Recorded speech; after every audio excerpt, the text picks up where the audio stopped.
Alright, so here we have a very nice bike here, and it's got a really bad boot burn mark on the pipe. So now how do you get that off without damaging your chrome?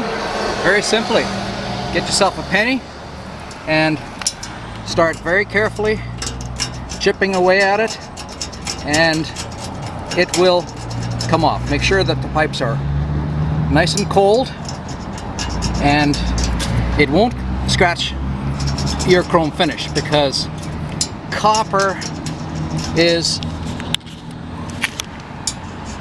softer than chrome. So it'll do a great job taking that boot mark off, and your chrome is intact. As you can see, we're doing fine here, and it's coming off. No chemicals, no nonsense.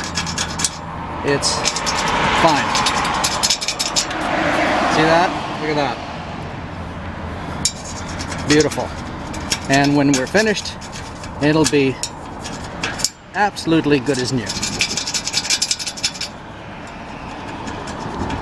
See how it's coming off there? Just with a little penny.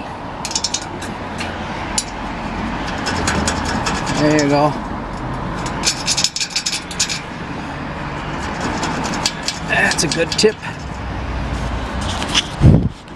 Good tip I got from a buddy. Yeah, it's almost all gone. The last little bits here are pretty tough, but still, it works out great. Fingers are getting sore, but eventually it's all gone. So there you have it.